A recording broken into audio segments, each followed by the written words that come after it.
essa coisa de inteligência artificial tem me atormentado desde que o ChatGPT foi lançado. Aí nesse cenário todo, eu fico me perguntando como educar meus filhos para que eles estejam preparados para o futuro. E não só isso, como que eu preparo o meu presente para eu conseguir, eu e meu marido, a gente conseguir ser base para os nossos filhos em sentido financeiro, em sentido emocional, enfim, financeiro principalmente, né? Porque como que vai ser assim, sabe? Como que a gente vai conseguir dar suporte para que eles consigam caminhar dali para frente? Quem é pai, quem é mãe entende, né? A gente tem essa preocupação com o futuro dos nossos filhos, da nossa família. Como que a gente também não vira um fardo, né, para eles, principalmente. Então, como que a gente vai se preparar e montar a nossa estrutura para dar essa base, para eles conseguirem caminhar, né? A minha filha mais velha, em 4 anos, em setembro ela começa a escola. O meu filho mais novo já tem 2 anos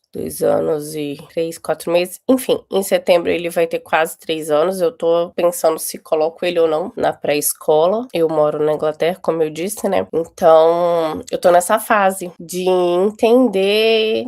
Eu pensei em educar em casa, mas ao mesmo tempo eu não tenho família, não tenho rede de apoio, eu tô numa fase que eu tô muito cansada. Talvez eu vou deixar essa educação em casa para o secundário, né? Que é depois que eles saem da primary school com 10 para 11 anos, que seria o nosso 5º, 6º ano. Na minha época era 5ª série, mas eu acho que hoje no Brasil é 6º ano que fala. Então eles sairiam e aí eu penso em trazer eles para educar em casa, porque eu acredito que ficar horas na escola aprendendo aquele tanto de matéria não vai fazer mais sentido, porque isso a inteligência artificial já dá conta, entendeu? E aí a minha ideia é trabalhar neles forte a criatividade, o senso crítico, os questionamentos, enfim, as habilidades que não são possíveis ainda, pelo menos, de serem facilmente executadas por uma máquina. Isso não quer dizer que o ensino não é importante, mas eu acho que a forma de pensar e resolver um problema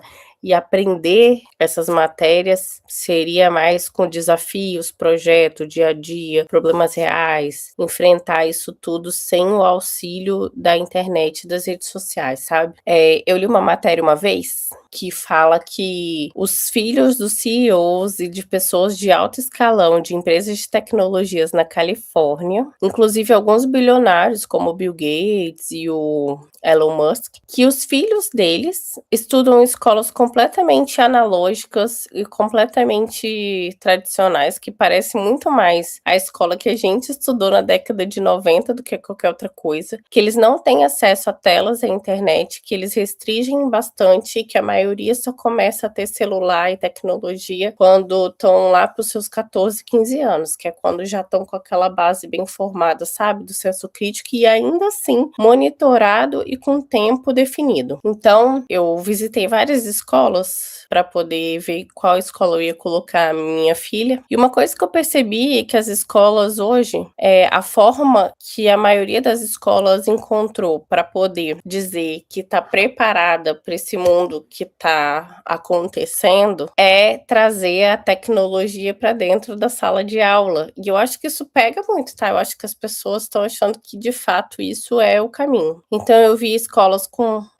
lousas interativas, com tablets, com aplicativos, com aulas que usam inteligência artificial e internet, e tela, enfim. E eu meio que fui pro lado oposto dessas escolas, assim, eu fugi desse tipo de escola e tentei aplicar, né, porque aqui a gente aplica e espera para ver se a gente é selecionado para aquelas escolas. Então eu tentei aplicar para as escolas mais analógicas possíveis e que nessa primeira infância incentivava arte, esporte principalmente esporte que não é todo mundo que ganha, que tem de fato uma competição, sabe? Que tem uma frustração, que tem uma estratégia a ser pensada para vencer o jogo, escolas que tenham arte, que tenham aula de culinária, aula de floresta, tudo que é fora do livre da sala de aula. Então, assim, eu não priorizei escolas com maiores notas naquelas provas de avaliação, sabe? Eu priorizei escola que entrega tudo menos tudo menos o conteúdo. Parece meio estranho, né, pôr a criança na escola pra aprender tudo menos o conteúdo, mas enfim, porque eu acho que, assim, se a criança depois que ela sabe ler e escrever, que ela consegue interpretar bem texto, se ela tiver interesse nas coisas, ela consegue sozinha ir atrás e pesquisar e estudar, sabe, na minha opinião, tá. Tô dizendo que a escola não é importante, não tô dizendo que o ensino não é importante, não tô dizendo que o tradicional não vale. Vale, inclusive tem coisas que são muito complexas que eles vão precisar de auxílio, sabe. Mas eu priorizei escolas do esporte, da criatividade, de ensinar coisas práticas do dia a dia, porque eu acho que através dessas atividades eles vão desenvolver melhor o pensamento crítico. E priorizei escola que não tivesse tela, não tivesse muita tela, que não deixasse as crianças ficarem usando a internet. Não me importo de ter aula de programação, porque eu também acho importante delas saberem como funciona, mas eu acho que não é necessário para criança muito pequena. Antes de 9, 10 anos, também não acho necessário. Eles não vão usar para nada. Vamos ver qual que eu vou conseguir. Depois eu gravo um vídeo aqui contando o que eu tô achando da minha experiência. E graças a Deus, aqui na Inglaterra, eu tenho a opção de educar em casa. Então, se eu achar que não tá indo por um caminho que eu gostaria, eu já vou fazer uma coisa mais artesanal, vamos dizer assim, sabe? Vou educar em casa, vou colocar em aulas específicas, vou tentar contratar professor e fazer uma coisa mais direcionada, porque eu acho que funciona. Vamos ver, né, em setembro. Em abril eu saberei se eu vou conseguir vaga. Graças a Deus, a escola que mais tinha esse perfil é a escola perto da minha casa. E eu visitei umas 6 escolas, tanto públicas como privadas, daqui dos 2. E as privadas, principalmente, focam muito nos resultados daqueles exames de... Eu não lembro como é o nome, gente. Eu não lembro o nome, tá? Eu acho que nos Estados Unidos chama SAT, mas aqui eu não lembro o nome. É um exame que os adolescentes fazem no final da escola, e essa nota é importante para eles conseguirem vaga em universidade. Qual universidade, qual curso. É como se fosse o Enem nosso, sabe, do Brasil. E eu percebo que as escolas privadas, pelo menos as que eu visitei, a grande maioria, estão muito focadas ainda nisso, sabe? De, Cambridge, Oxford, estão entrando nas melhores universidades e tal. E dependendo da área que meus filhos forem querer atuar no futuro, eu vou falar uma coisa meio polêmica aqui, mas eu acho que o ensino universitário não será necessário, pelo menos não como ele é apresentado hoje, sabe? Talvez, sei lá, médico cirurgião, que vai ter que coordenar os robôs, um engenheiro que vai coordenar também toda essa parte de projeto, um arquiteto, que mais? Enfim, acho que poucas profissões de fato vão precisar de um ensino como é hoje da universidade. Vai ter que se adaptar muito, com certeza, mas um ensino formal de universidade, vamos dizer assim, né?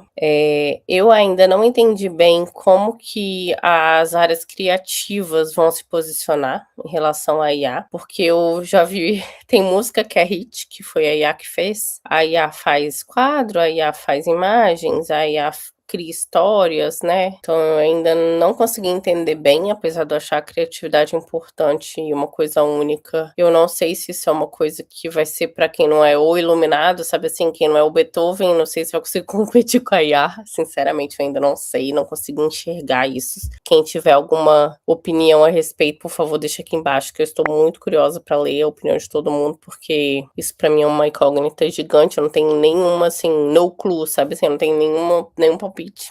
Acho que essas profissões, né, que são bem regulamentadas, mas ainda assim, sabe, eu não acho que a regulamentação vai ser uma coisa que vai barrar a IA não, porque eu já conversei com alguns amigos e falaram: mas a minha profissão é regulamentada e tal, não vai ser tão rápido, mais ou menos, né, porque a empresa, hoje eu acho que as empresas estão mais numa fase de competir para quem chega primeiro, para quem corta gasto primeiro, para quem consegue ganhar essa guerra, e eles não estão pensando muito não nisso, sabe, acho que a ética vai ser um problema que vai acontecer na fase 2 e talvez os seres humanos vão ter que conversar e chegar num acordo, sabe? Eu vejo um mundo onde os países vão começar a ser menos globais, por incrível que pareça, porque eu acho que a guerra dessas tecnologias vai ser assim, um exemplo, tá? Posso estar falando besteira, mas tô falando assim, como eu tô enxergando, que eu acho que aqui é uma ideia da gente conversar, então, brainstorm, como que vai ser? Eu quero ouvir o que vocês estão pensando também. Eu tô falando a partir das coisas que eu li, que eu estudei, que eu fiquei pensando, mas eu também não sou uma especialista na área, né? Eu sou uma mãe,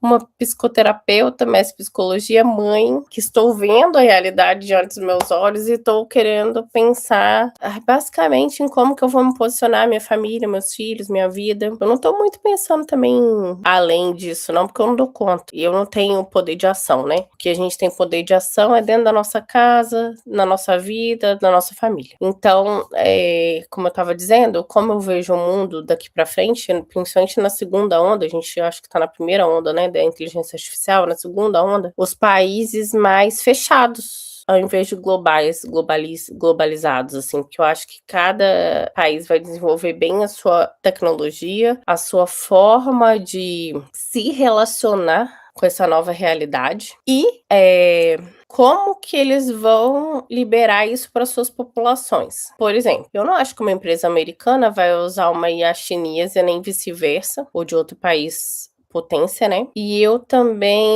não acho que a liberação das coisas vai ser igual. Por exemplo, nos Estados Unidos, hoje, os carros autônomos podem andar em alguns lugares. Aqui na Europa é proibido, por exemplo. Então, acho que vai ter essa fase, sabe? De cada país, aí vai ter as parcerias. Por exemplo, eu não tenho tecnologia, mas aí eu tô parceiro da China, dos Estados Unidos, e a gente vai usar a inteligência artificial deles. Como é com o GPS? Acho que o GPS é assim, não é? Acho que não são todos os países que têm essa tecnologia. Acho que o Brasil, por exemplo, não tem. Eu acho que o Brasil usa o da Europa, se eu não tô enganado. Então, assim, eu acho que isso vai acontecer. Então, cada país vai se relacionar com suas IAs ou com as IAs e tecnologias e robôs e coisas dos seus parceiros. E aí eu fico pensando se eu estou geograficamente colocada num lugar que facilita a vida da minha família, dos meus filhos, mas isso, nossa, eu tô com essa vibe, tá? Nessa neura. E eu acho que depois da segunda onda vai rolar algum tipo de quebra. Mas aí já é muita. Eu não vou estar vivo, eu acho. Meus filhos, talvez. Que aí vai ter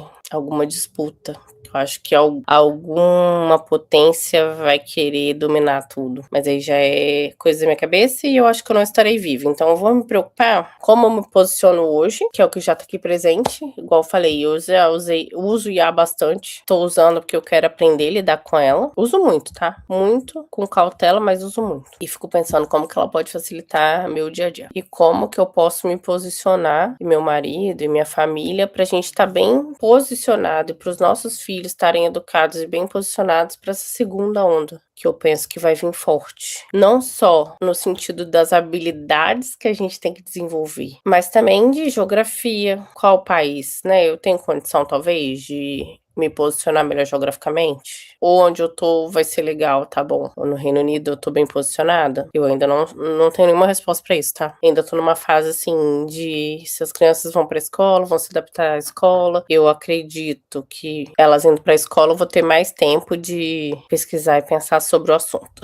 Eu acho que no mais é isso. Eu quero que vocês comentem, participem, eu vou ler os comentários. E se você tem outras ideias, se você acha que eu tô viajando, se você acha que não tem nada a ver, eu tô maluca, ou se você concorda comigo, se você quer dar a sua opinião, coloca aqui nos comentários. E eu convido vocês a participarem comigo para bater um papo comigo, que eu quero conversar com vocês aqui no chat na próxima live. Eu vou divulgar lá no meu Instagram quando será a próxima. Deixa eu ver aqui qual que é o tema que eu já separei para a próxima live. Tema da próxima live, eu vou falar sobre imigração, morar fora. Então você que tem interesse de mudar de geografia, de morar fora, de migrar para Europa, ou você não tem interesse, mas quer saber como é, às vezes, né, quer pensar no assunto, eu vou conversar sobre isso, falar da minha experiência e a gente pode bater um papo, tá bom? Muito obrigada para quem acompanhou a live e a gente se vê na próxima live. E tem vídeo novo no canal, hein, todo domingo. Então já tem um vídeo falando do método GTD,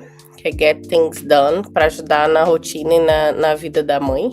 Tem dicas práticas muito boas para aplicar, já tá no canal. E tem também, hoje entrou o vídeo falando da minha experiência que eu tenho endometriose, né? Como que eu descobri endometriose. Eu descobri porque eu não tava conseguindo ter filho. Então, assim, o vídeo da endometriose também já saiu. E semana que vem vai sair o vídeo falando da fertilização in vitro que eu fiz da FIV, TEC, né? Eu fiz TEC, na verdade, e como é que foi esse processo vai ser semana que vem. Então, quem quiser assistir, quem tiver interesse, já tá lá no canal para ajudar você a ser mais produtiva, para você tirar o excesso de pensamento da sua cabeça e se organizar melhor. E também tá lá no canal o vídeo falando da endometriose. Então vamos lá assistir, tá bom? Curta, comenta, compartilha. Vou deixar salva, vou ter cortes dessa live para quem não puder assistir ela inteira. E até a próxima live.